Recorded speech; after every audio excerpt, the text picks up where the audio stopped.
Praise God. परमेश्वर के नाम की महिमा हो। परमेश्वर ने एक और अच्छा मौका हम सबके जिंदगी में दिया है ताकि उसकी उपस्थिति में बैठकर उसकी बातों को हम सुने।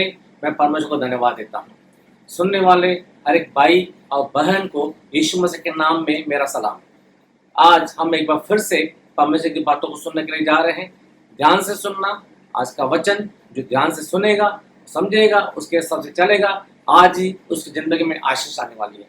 आज हम लोग पढ़ने जा रहे हैं मत्ती की किताब 7 अध्याय, उसका 7 वचन से 11 वचन तक। Book of Matthew chapter 7 versus 7 to 11। मेरी बड़ी बेटी लीना चावला पढ़ने जा रही है। पढ़ेंगे।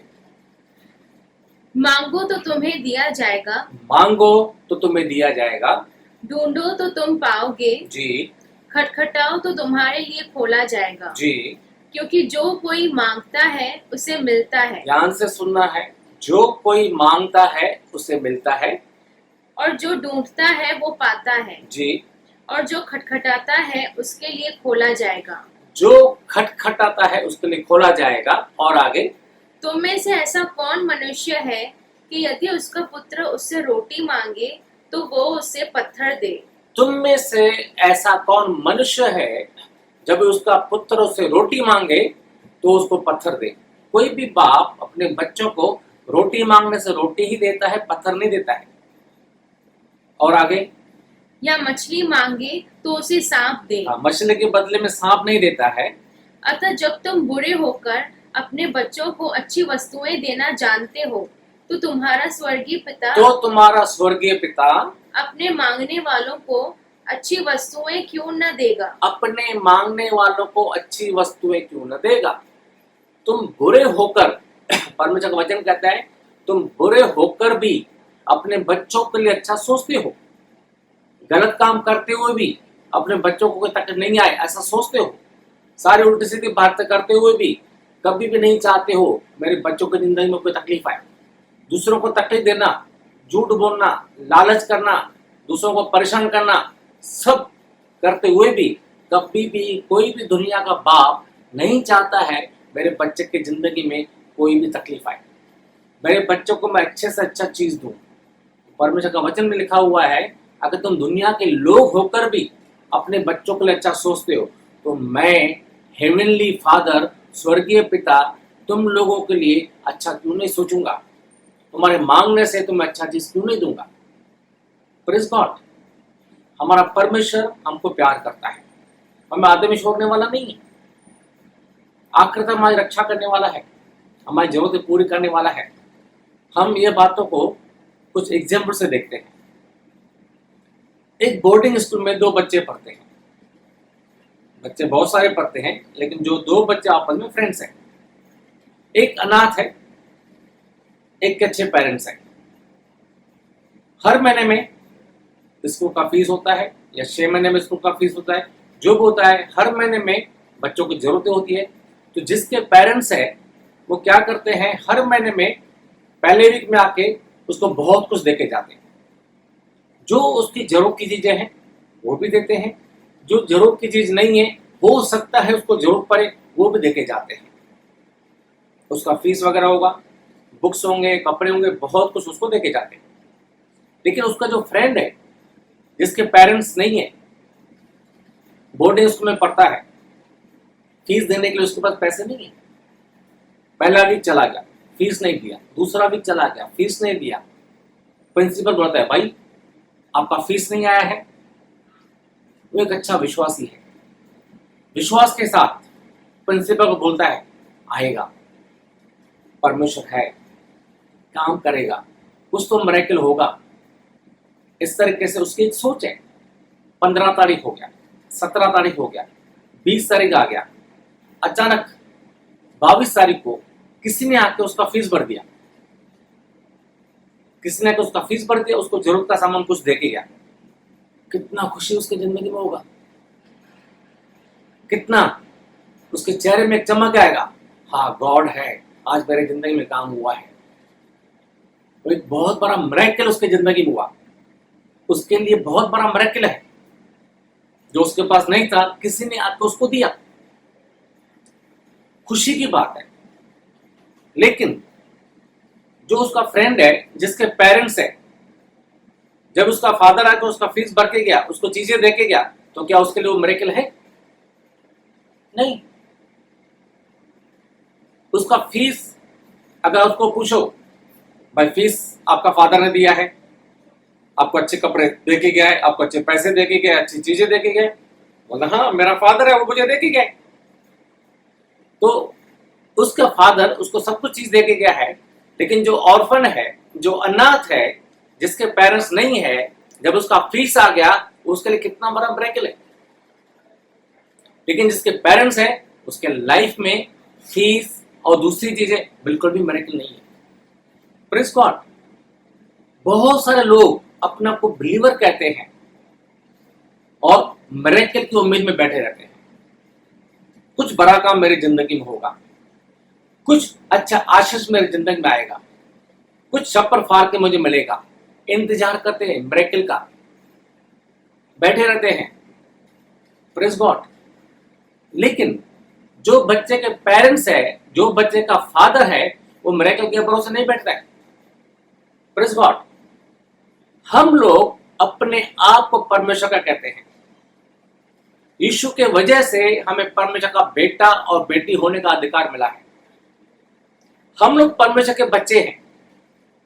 परमेश्वर हमारा फादर है, तो जिसका फादर जिंदा है, वहां पे उसके फादर का एक जिम्मेदारी होता है अपने बच्चों की सारी जरूरतें पूरी करना।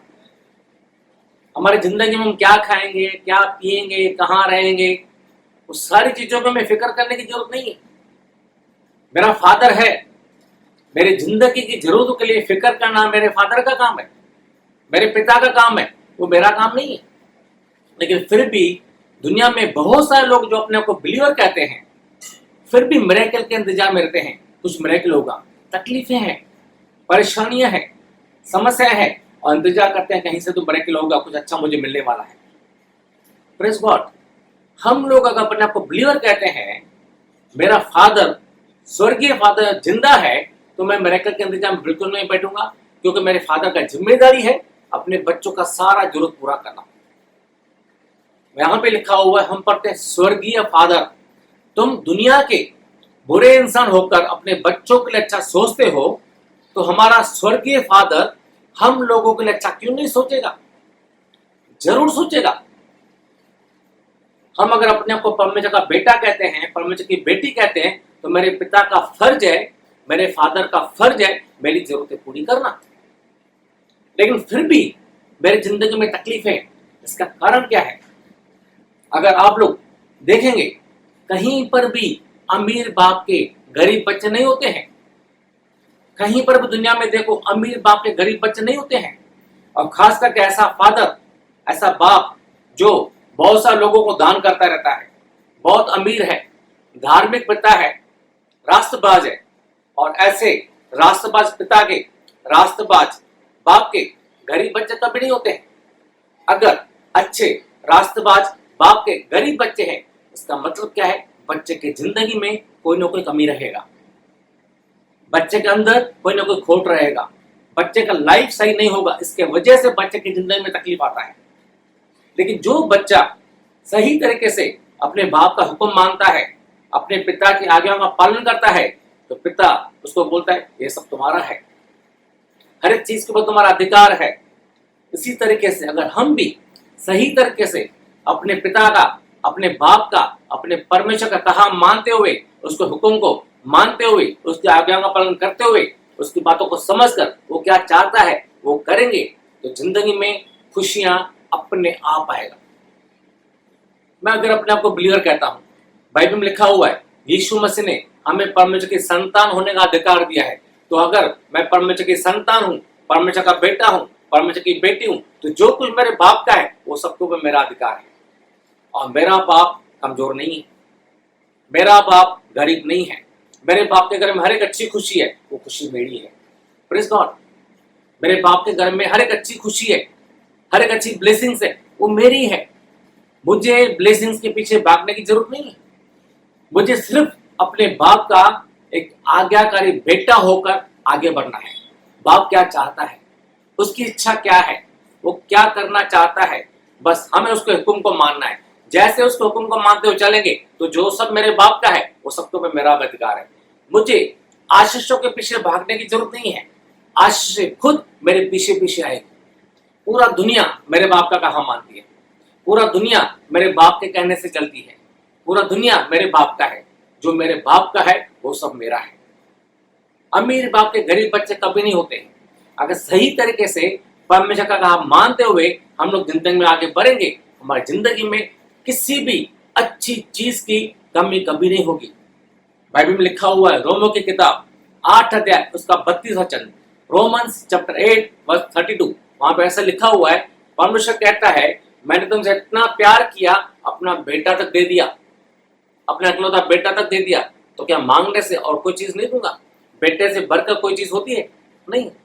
वो कहता है तुमसे मैंने इतना प्यार किया, अपना बेटा तक दे दिया, तो क्या और कोई चीज तुमसे छुपा के रखूंगा? उसके बाद भी अगर हमारी जिंदगी में कमी है, जरूर हमें अपने आप को चेक करने की जरूरत है।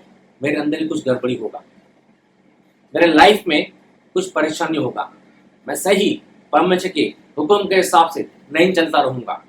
अगर सही तरीके से परमेश्वर की बातों को समझकर, पिता परमेश्वर की बातों को समझकर उसको मैं अमल करूंगा, उसके हिसाब से चलूंगा, बिल्कुल भी मुझे अपने फादर से दुनिया की चीजों के लिए प्रे करने का जरूरत नहीं है। वो मेरे फादर का फर्ज है मेरी सारी जरूरतों को पूरा करना, मेरी जिंदगी को खुशियों से भरना।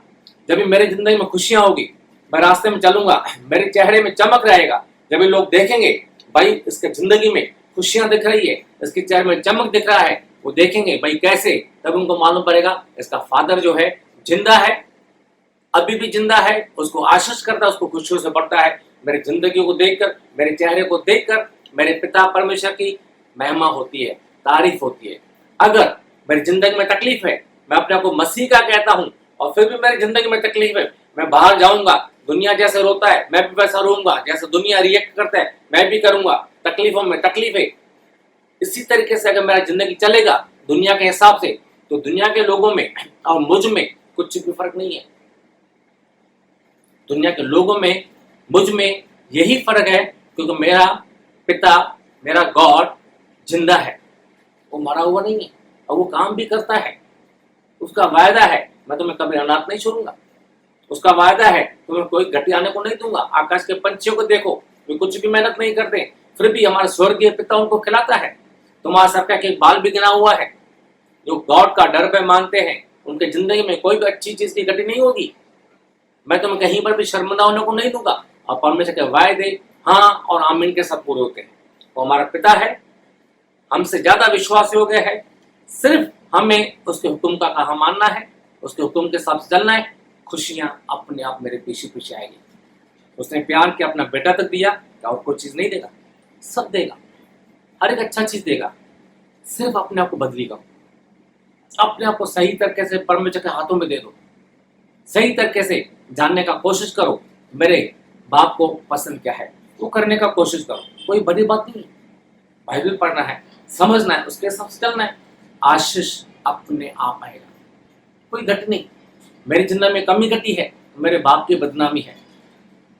मेरा पिता परमेश्वर कभी भी नहीं चाहता है मेरी जिंदगी में कोई भी तकलीफ हो, वो कभी भी नहीं चाहता है मेरी जिंदगी में शर्मिंदगी हो, वो कभी भी नहीं चाहता है मेरी जिंदगी में दुख हो। बाइबल में लिखा हुआ है हमें दुख में देखकर हमारे पिता परमेश्वर को दुख होता है। Praise God. हमें तकलीफ में देखकर परमेश्वर को तकलीफ होता है कि मेरे बच्चों को तकलीफ क्यों है, परेशानी क्यों है।